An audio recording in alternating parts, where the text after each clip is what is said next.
Hello दोस्तों, N K finance study में आपका स्वागत है। दोस्तों, अगर चैनल पर नए हैं तो चैनल को सब्सक्राइब जरूर कीजिए।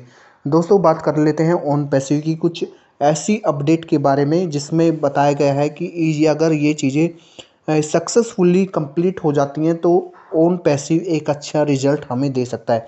जिसमें आता है GTX ग्लोबल का जो इवेंट हो रहा है वो कल यानी 16 अक्टूबर से 20 अक्टूबर तक दुबई में होगा। इस इवेंट में बड़ी बड़ी कंपनियां जो कि एक स्टार्टअप कंपनी है और आईटी के सेक्टर में जो कंपनियां हैं वो सारी कंपनी यहाँ पे आने वाली है। उसमें से ओन पैसिव भी एक कंपनी होने वाली है। ओन पैसिव को इससे क्या होगा, क्या फ़ायदा मिलेगा?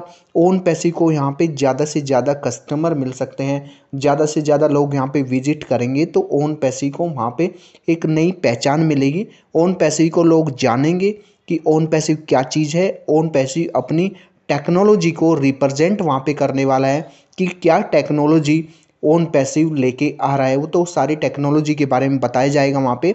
दूसरा चीज़ ये है कि जो अदर कंपनी है उनकी टेक्नोलॉजी को भी जाना जाता है, सीखा जाता है।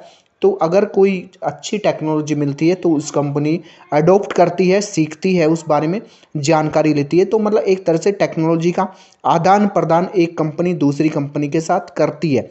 इसमें ये सारी चीज़ें हमें देखने को मिलती हैं कि अगर ओन पैसिव में कुछ किसी प्रोडक्ट में कोई किसी तरह की कोई कमी है या हमें इम्प्रूवमेंट करने की ज़रूरत है तो वो सारी चीज़ें हम यहाँ से एक तरह से अडॉप्ट कर सकते हैं, सीख सकते हैं।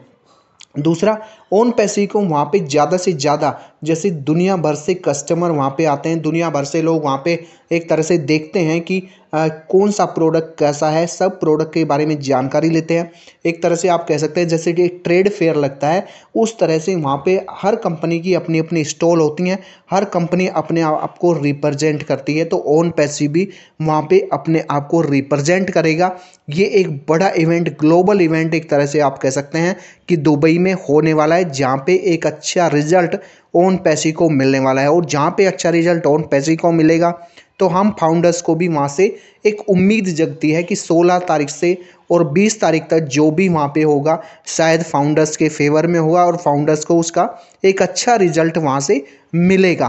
तो ये सारी चीज़ें फाउंडर्स से जुड़ी हुई हैं क्योंकि फाउंडर्स भी कंपनी का पार्ट है, ओन पैसिव का पार्ट है। तो सब लोग हम शेयर होल्डर हैं, जो भी जितने भी फाउंडर हैं कंपनी के शेयर होल्डर, हम कह सकते हैं कि हम कंपनी के शेयर होल्डर हैं। तो जो भी कंपनी में अच्छा होगा वो हमारे लिए होगा, फाउंडर्स के लिए होगा।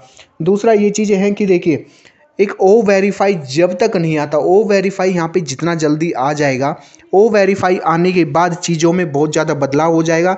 जैसे हमारी अपनी डिपेंडेंसी जो थर्ड पार्टी पे है वो शायद फिर कम हो जाएगी, चीज़ें स्मूथली होने लगेंगी, सब चीज़ें जल्दी। एक तरह से जो टाइम टेकन प्रोसेस है वो अभी ज़्यादा टाइम उसमें ले रहा है सिस्टम, तो अब धीरे धीरे ओ वेरीफाई आने के बाद सारी चीज़ें स्मूथली होने लग जाएगी और किसी तरह की हमें किसी मतलब प्रॉब्लम नहीं आएगी किसी भी काम में। जैसे अभी पेमेंट में इश्यू आ रहा है, विड्रॉल में इश्यू आ रहा है, तो बोला जा रहा है थर्ड पार्टी ये देख रही है तो थर्ड पार्टी सारा जिम्मा है।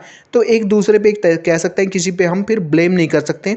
जो भी रेस्पॉन्सिबिलिटी होगी वो पूरी कंपनी की होगी और कंपनी ही उस बारे में जवाबदेह होगी कि ओ वेरीफाई आने के बाद कैसे फिर ये चीज़ें डिले होती हैं। देखिए, ओ वेरीफाई में होगा क्या, सर एक तरह से जैसे डॉक्यूमेंट्स का वेरिफिकेशन हो रहा है अभी विड्रॉल के लिए, तो वो सारी चीज़ें वो इजी प्रोसेस हो जाएगा।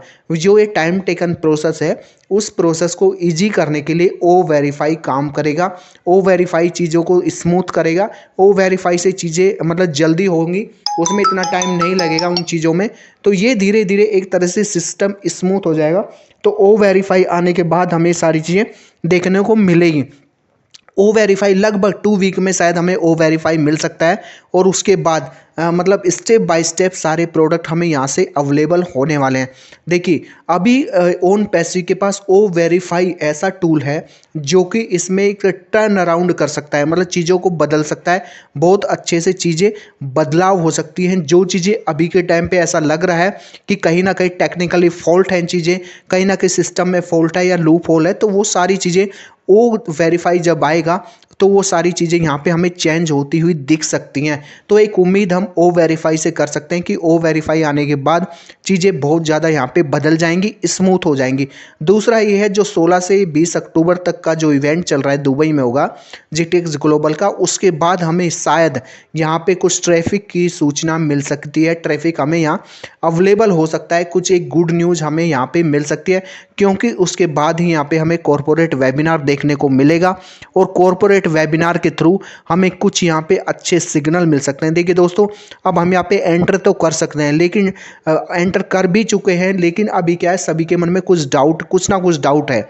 और डाउट होना भी देखिए ज़रूरी है, डाउट होना भी चाहिए। हर तरह की चीज़ें होती है, पॉजिटिव भी होता है, नेगेटिव होता है, हर तरह के लोग होते हैं। लेकिन अभी अगर हम देखें कि 100% लोग पॉजिटिव थे ओन पैसिव के लिए जबकि ओकनेट आया, तो लेकिन अब धीरे धीरे कुछ लोग ऐसे भी हैं जो नेगेटिव हो रहे हैं। उनकी भी मानना ठीक है कि एक टाइम बीत जाने के बाद भी अगर कोई चीज़ रिजल्ट ना दे तो उस रिजल्ट का मतलब कोई मतलब नहीं होता कि अगर चीज़ें बाद में फिर ठीक भी हो जाएं, क्योंकि एक टाइम होता है जब आपको उस चीज़ का रिजल्ट देना होता है। तो रिजल्ट अगर बेहतर हो और टाइम से हो तो शायद चीज़ें एक तरह से मतलब आप समझ सकते हैं कि उन चीज़ों का ज़्यादा इंपॉर्टेंस होती है। तो अभी टाइम ओन पैसिव के पास वो टाइम है, ओन पैसिव को वो देखना चाहिए, वो करना चाहिए जो कि फाउंडर्स अभी चाहता है। तो सारी चीज़ों में बदलाव अब फाउंडर चाहता है कि जल्दी से ट्रैफिक मिले, वो चीज़ें बदलें। देखिए टेक्नोलॉजी को, ठीक है, टेक्नोलॉजी अपनी जगह है, मॉडिफिकेशन अपनी जगह है, इंप्रूवमेंट अपनी जगह है कि प्रोडक्ट को इम्प्रूव किया जा रहा है, या थर्ड पार्टी का किसी का नाम लेके मतलब हम एक तरह से अपने आप को नहीं एक जिम्मेदारी से दूर हटा सकते कि हमारी जिम्मेदारी नहीं है, थर्ड पार्टी की है। देखिए वो सारी जिम्मेदारी कंपनी की है, ओन पैसिव की ही जिम्मेदारी है। मतलब फाउंडर्स किसे जानता है, फाउंडर जानता है सिर्फ ओन पैसिव को, उसके अलावा फाउंडर्स किसी को भी नहीं जानता। तो और ना ही फाउंडर्स को किसी और से मतलब है, उसे मतलब है सिर्फ ओन पैसिव से। तो ओन पैसिव जो जैसा बोलेगा वो वैसा करेगा, और ओन पैसिव ही उस चीज़ के लिए रेस्पॉन्सिबल है कि गलत क्या हो रहा है, सही क्या हो रहा है, दोनों चीज़ों के लिए जिम्मेदारी ओन पैसिव की है।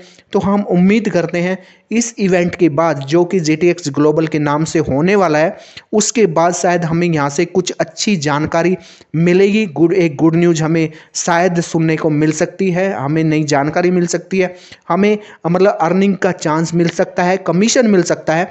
तो ये सब चीज़ें शायद उम्मीद है हमें कि शायद GTX ग्लोबल के बाद हमें ये चीज़ें देखने को मिल जाए। तो दोस्तों उम्मीद करते हैं कि जल्दी ही हमें इस तरह का कुछ पॉजिटिव सिग्नल यहाँ से मिलेगा। तो दोस्तों वीडियो कैसी लगी कमेंट करके बताइए, वीडियो अच्छी लगी हो तो लाइक कीजिए, शेयर कीजिए, और अगर चैनल पर नए हैं तो चैनल को सब्सक्राइब जरूर कीजिए। फिर मिलेंगे एक नई वीडियो और एक नई अपडेट के साथ, तब तक के लिए धन्यवाद।